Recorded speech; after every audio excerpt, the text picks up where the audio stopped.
have to understand that if they can attack one of us, they can attack all of us. So stop letting them divide you. The first time the U.S. government is asking scientists to censor their research on the deadly bird flu virus. They want laboratories to not publish details on how they mutated the H5N1 avian flu virus to the point where it could be transferred to humans.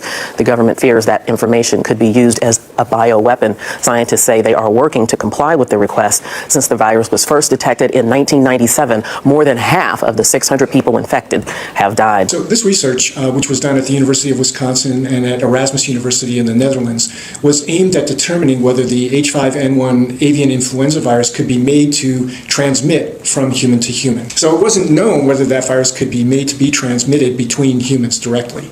And so these two laboratories used an animal model, a well-established animal model, which is the ferret, to see if they could make the virus transmissible from ferret to ferret, and then presumably that would apply to humans, and they were able to do that. The NSABB is a federal advisory board, so we are an independent advisory board that was set up to advise the government on exactly these kinds of issues, so legitimate research that might be able to be misused to cause harm. We thought the best thing to do would be, for now at least, to stop, not release the details, except to those who really need to know. Public health authorities, legitimate scientists who do want to be able to follow up on this research, until the public health catches up, so that we'd be able to deal with the pandemic, and then let the details out. Better to be cautious now and let the details out later, whereas if you let it out now, you can't pull it back if there's a problem. And so that was our rationale at the end of the day for making our recommendation. This particular incident is an eye-opener to the scientific community that we really need to be more engaged with the public because of the special responsibility that we have as scientists. The Federal Centers for Disease Control are closed this morning. Some shipments of potentially dangerous germs have been halted after repeated incidents of mishandled samples. CDC workers somehow lost track of samples of the dangerous H5N1 influenza virus, which were sent from a secure CDC lab to Atlanta, one run by the U.S. Department of Agriculture in Athens, Georgia. The head of the CDC says he is astonished over the agency's failures.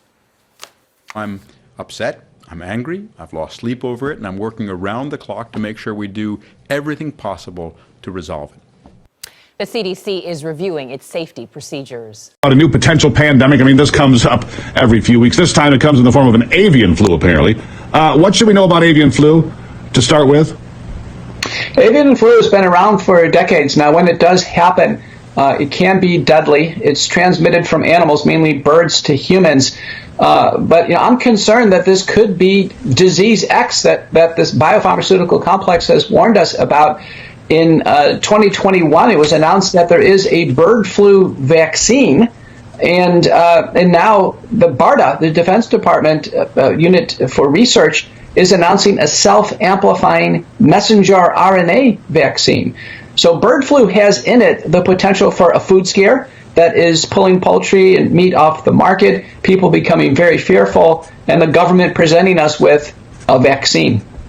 How convenient. A vaccine windfall for Big Pharma again, Doctor. Call me a cynic, but that's the way I see it. Now, look, based on what we saw during COVID, and knowing now that we were lied to over and over again by the government, why would we trust anything they claim about a new outbreak of anything? We have to be wary, and I think if we start to see more and more cases reported, and if there is a jump to human transmission, it could be game on for another fear-driven campaign. Stuck in my mind is that a woman stood up and she came up to the microphone and she said, I'm really concerned about bird flu and I don't want that to become an issue. I don't want to get bird flu. And you could just see the fear and the concern in her face. And it made me really sad because I knew that she didn't have all the information and that she is definitely not alone. So before I go any further, my disclaimer is rolling right now. I am not a scientist. I am not a veterinarian. I am not a doctor of any kind. I do not work for any kind of government agency. I'm not in the Illuminati like some people have suggested in the comments. It happened. I am first and foremost an enthusiast. I'm a chicken enthusiast. I am a backyard chicken educator. I have a great passion for chickens, but no matter what I say, or no matter what anyone says, what I want you to do is make sure that you do your own research, that you come up to your own conclusions so that you can feel good about making an educated decision about all the things that are going on concerning bird flu. So I just want to put that out there before I go any further.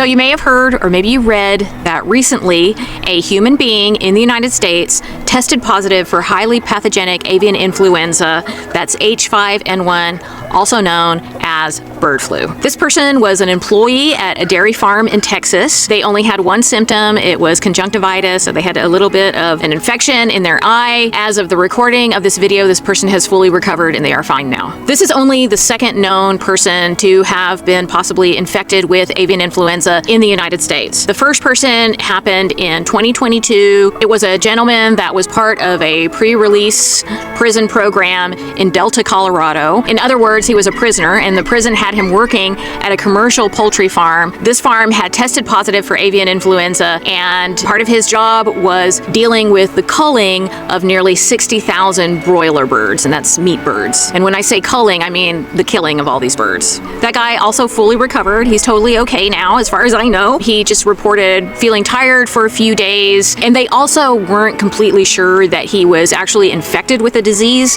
They think that it is possible that since he was just in those conditions where there was so much viral material everywhere, and if you know anything about a poultry factory farm, I can't even imagine what those conditions were like, but since there was so much in the air, it's possible that he just had the viral material in his nose, and so when they did the swab, he tested positive. These two people are the only people in the United States that we know of that tested positive for H5N1 avian influenza. And I'm really stressing this because a lot of people, they will tell me, oh, I had bird flu, or oh, my friend had bird flu, and it was awful. And that is just not the case. I'm sure they had the flu, and they probably tested positive for the flu, but it wasn't H5N1. It wasn't what they're talking about in the news. It was just probably an awful flu. And I know that the flu can be awful because I had influenza A in 2018, and it was not just conjunctivitis or 5 days of feeling tired. I was sick for like 2 months. It was really bad. So I know that the flu can be awful, but if you're sick with the flu in the US, it is very probably not bird flu. And even if you're somewhere else in the world, bird flu, you know, a human being catching bird flu is extremely rare. And there's never been a case where a human being caught bird flu and then passed it on to someone else.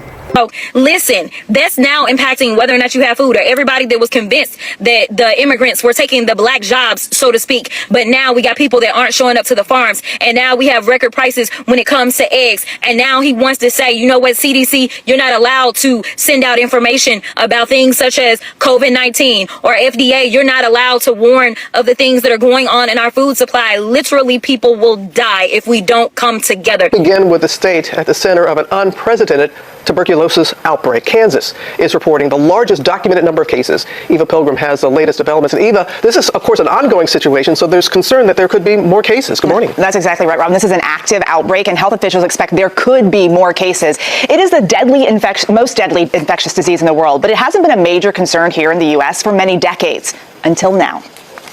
This morning, health officials in Kansas are dealing with the largest documented outbreak of tuberculosis in U.S. history. There have been 2 deaths along with 67 active cases. TB is one of the world's leading infectious disease killer and is spread person to person by germs that can stay in the air for hours.